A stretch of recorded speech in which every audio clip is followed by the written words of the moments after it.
イ西アワー。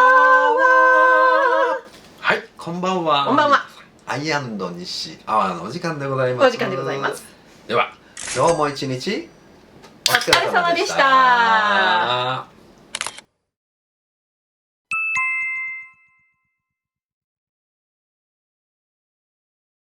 で、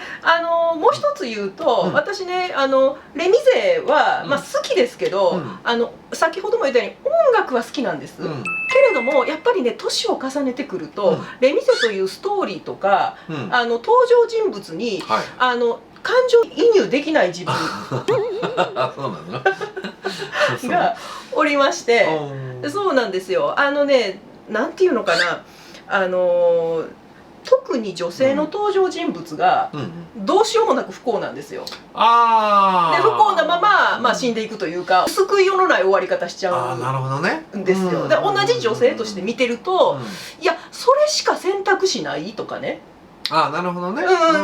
いやそんなことしなくたってとも思うし、なんで女性だけがこんなにもちょっと不幸な道をたどっていくんだろう。ちょっとレミゼは他の男性でもね、かわいそうな末路をたどる人いますけれども、やっぱ特に女性ですよ。でやっぱりミュージカルを目指す女の子ならば、必ず歌ってるであろう「夢破れて」ですとか「オンマイオウン」っていうね、曲を歌うエポニーヌとファンテーヌっていうのはもう花形の役ですけど、2人とも死んじゃいますからね。不幸な状態でね。これねオペラとね通じるところがあって、オペラってね基本的に悲劇が多いんですよ。なるほどね。みんな死んじゃったみたいなね。トスカなんかそうなんですよ。みんな登場人物死んじゃったな終わりですわ。でカルメンってありますよ。カルメンね。カルメンもヒロインが殺されちゃったそうね、確かにね。悲劇なんですよオペラっていうのは。いやだからちょっとその流れをね、その匂いというか香りをちょっと引き継いでるところがあるんですよ。でレミゼと同じクリエイターが作った「ミス・サイゴン」なんかもそうなんですけれども、あれも蝶々夫人がベースになってますから。なるほどね。ヒロインのキムもやっぱもう救いようのない末路をたどっていくんですよ。だからその不幸な女性、特に母親がもう救いようのない状況で苦しんだまま終わっていくっていうストーリーなんですよね。多分それはね悲劇がやっぱり人間は好むんじゃないですかね。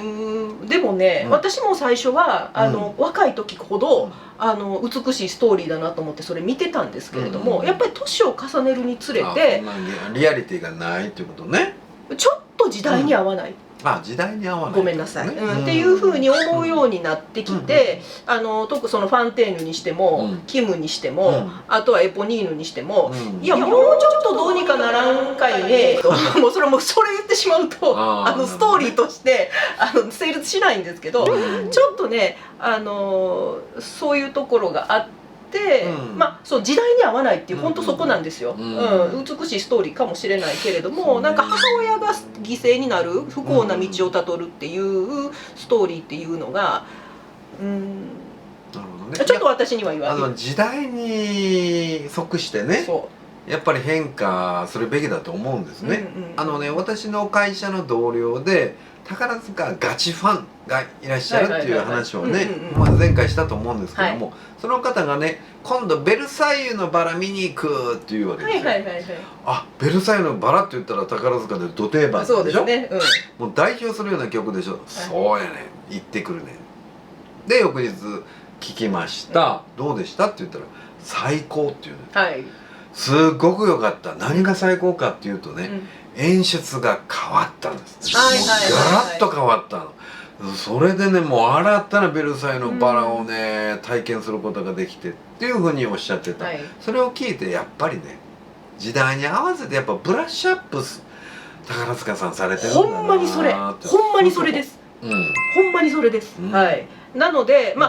レミゼは今どうか新演出になってからどうなってるのかわかんないですけれども、そこの新演出版見てないんでね何ともなんですけれどもね、やっぱり時代にフィットするようにいろいろ変えていかないと古い作品ほどね再演を重ねるたびにやっぱり今の感覚にできる限り沿うような形にしていった方がいいと思うんですけど、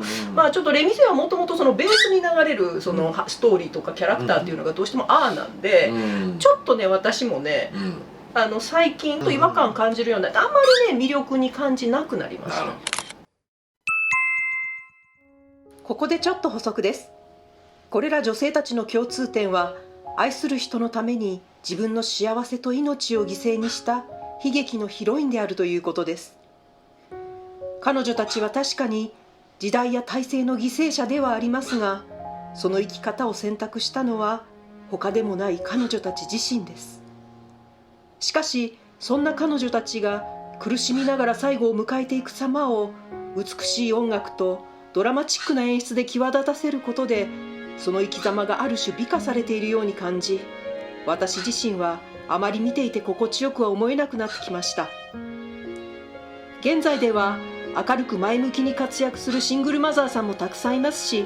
また母親だからといって自分を犠牲にして子供に尽くすことが尊いことだとは思いません。ここ最近のディズニー作品を見てみても、ロマンス要素は薄まり、ヒロインが自分らしい生き方に目覚めていくようなストーリーが目立つようになってきました。海外のミュージカルも同様で、最近では男性に左右されない強いヒロイン像を描いた作品が台頭してきたように感じます。私個人的には日本で上演されるミュージカルにも多様な価値観を取り入れた現代的な作品が選択肢の中に入ってきたらいいなと思っています。アイ&ニッシーアワー、はい、ということもあったりして、私的には今回のレミゼはパスやなと。パスかい、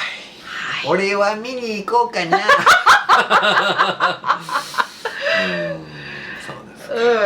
ていうのがありますんでね、もうちょっとそのなんていうんですかね、今の時代にね、フィットするような演目がもっと台頭してきてね、日本でも流行ればいいなと思うんですけど、またちょっとそこもね、海外で流行る作品と日本で流行る作品っていうのもちょっと違うんで、やっぱりクラシカルなものが好まれますね。ああ、そうですか。日本はね、そうですね。なのでね、そうなんですけど、ということで、17,500円ですか。はい。高いぜっていうお話を今回はさせていただきました。はい、皆さんどうお感じになられましたかね。はい、よかったらね、お気軽にコメント欄にお書きになってください。ね、はい、というわけで、また次回も見てくださいね。はい、愛でした。西でした。アイ&西でした。戦う者の歌が聞こえるか。なんちゃらで。なんちゃら。皆さん。ご視聴ありがとうございました。よろしければチャンネル登録をよろしくお願いいたします。メインチャンネルアイ&ニッシーデュエットもご覧いただけますととても嬉しいです。それでは次の動画でまたお会いいたしましょう。おやすみなさい。